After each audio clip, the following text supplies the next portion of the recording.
So look, I know if you've never launched a high ticket offer before, it can be a little scary. You might be thinking, I don't know what to put in the offer. I don't know how to price it. I don't know how to position it. I don't know how to staff the sales team. I don't know how to have one of these real banger launches. And luckily for you, I've done it dozens of times at this point, and I'm gonna give you the exact step-by-step playbook on exactly how you can launch your high ticket offer for the first time. This exact playbook has generated a lot of cash collected for our clients. I didn't want to do the napkin math for this one exactly, but this is going to be insanely valuable for you guys, so let's get right into it.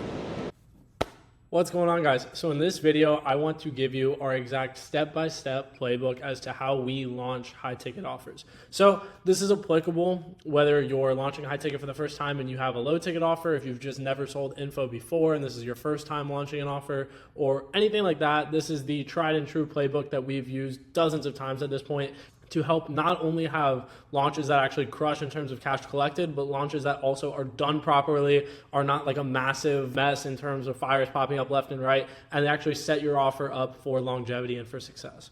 So after launching high ticket offers in all different niches to people with all different audience sizes and taking all different approaches, this is the exact step-by-step process that I'm using right now, actually for a big launch that I'm not yet going to talk about yet because I do not like jinxing things, but this is the exact kind of framework that we're taking for this. So step number one is going to be crafting the initial offering. So depending on the creator, this could be a total breeze because if it's someone who's been around in their niche for a long time and you just know for a fact it's going to work, you can honestly kind of launch anything to their market. But depending on the creator you're working with, it might take some brainstorming. So some non-negotiables that we're going to put inside of every single high ticket offer that we're launching is we're always going to start with a high ticket price point, anything over $2,500 or $3,000, just because that's the only way where it really makes sense to involve the sales team and be able to pay them, fair commissions on that. Number two, the primary offer stack is always going to be something along the lines of access to the creator, coaching, an extensive curriculum, a community, and then more bolt-on resources depending on the niche and the price point. Like let's say, for example, you're doing like a high ticket fitness offer, maybe you do some custom meal preps and some custom workout plans. Or let's say you're launching like an Amazon FBA offer, maybe you're going to like pick their first winning product for them or something like that. But I would say those four things, access to the creator, access to other coaches, a community, and then a curriculum are going to always be the foundational four things within the offer, and then everything else is going to be specific to the niche that you're selling in.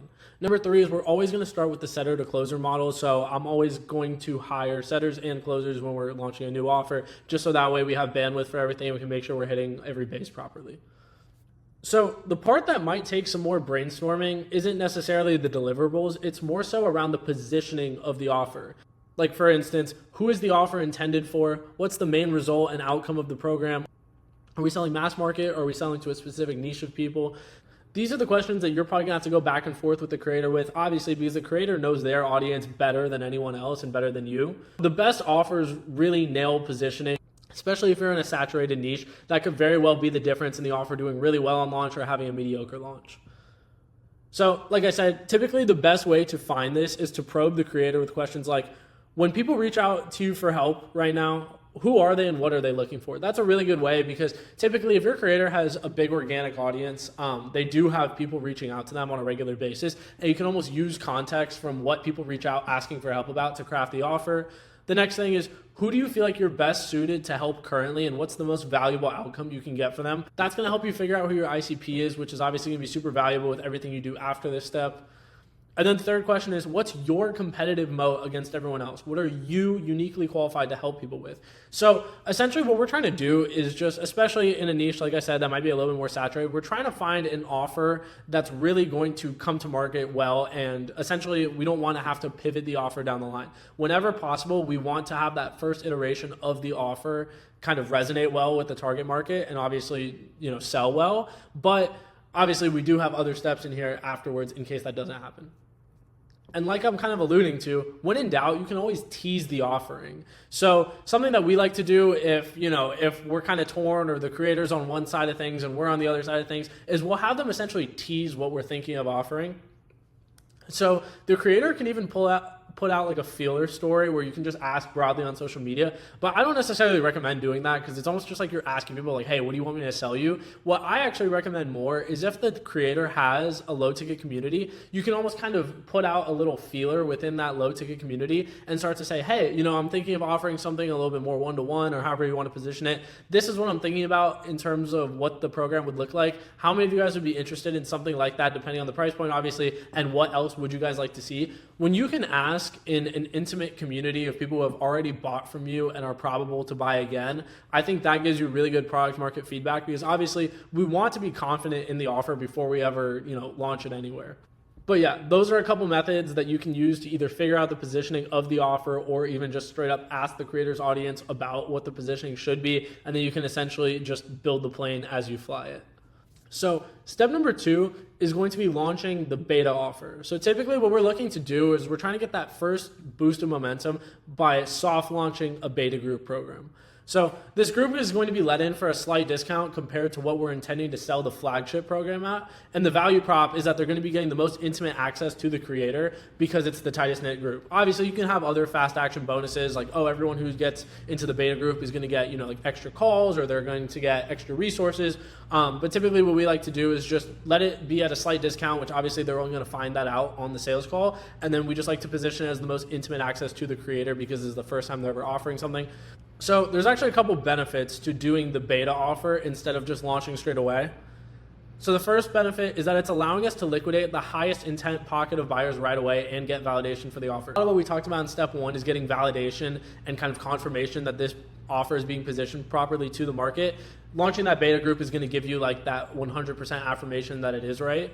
Benefit number 2 is that you're allowing the sales team to get some initial reps in and start building some momentum and also start getting comfortable pitching the product. They start to get more confident in their pitch. They start to get proof of concept that, you know, this offer is going to do well, etc. Benefit number 3 is that it's allowing us to get feedback as to how we might want to slightly pivot or bolster the offer up and what's resonating with people. This is going to be really important for when we do the hard launch in the next steps. And benefit number 4 is that it allows us to work out any kinks when it comes to the fulfillment process, overall operations, stuff like that. Instead of just doing a hard launch where you're opening the floodgates all at once, doing the beta group is a way to almost get a test run going. So the beta group isn't intended to even make a fraction of what we're going to make on the hard launch. It's mainly just to nail those 4 things that I just talked about in terms of benefits. So step number 3 is to reposition and build infrastructure. So once we filled up all the spots within the beta offering, we go silent with the program for a couple weeks minimum. And during this time, we're staffing the sales team based on the projections and kind of gauging the interest on the beta launch. And we're building out all of the initial assets if we don't have them built already for the hard launch. So that could look like a VSL, landing pages, autoresponders and email flows, webinar decks, etc. And as I stated before, the beta group sales calls are probably going to point out if the offer is resonating with the market and if we might need to change anything. So that's a good thing to do during this third step.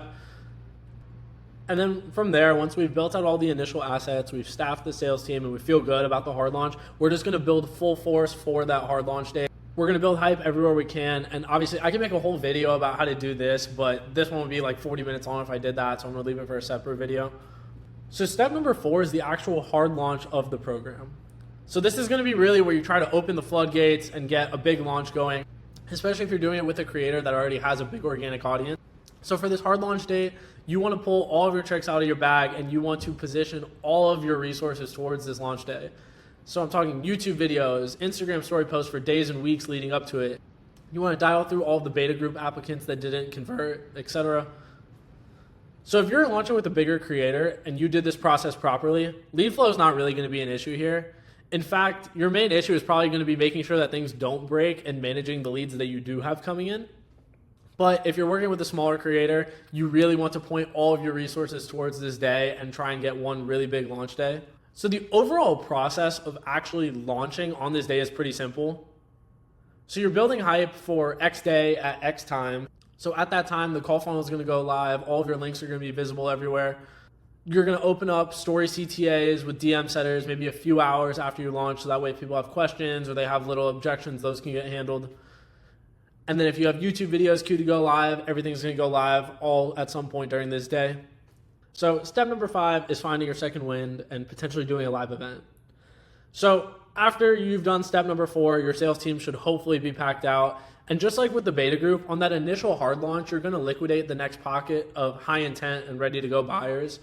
Essentially, these are the people who maybe just didn't convert on the beta group, but they were, feeling FOMO after the beta group. And then as soon as you had the hard launch, you did all the marketing leading up to it, they were just ready to go. But once you start liquidating that pocket of people, you need to get to the next pocket of people underneath that. So essentially, you need to move down the totem pole and convert the people who have some questions or some hesitations before buying.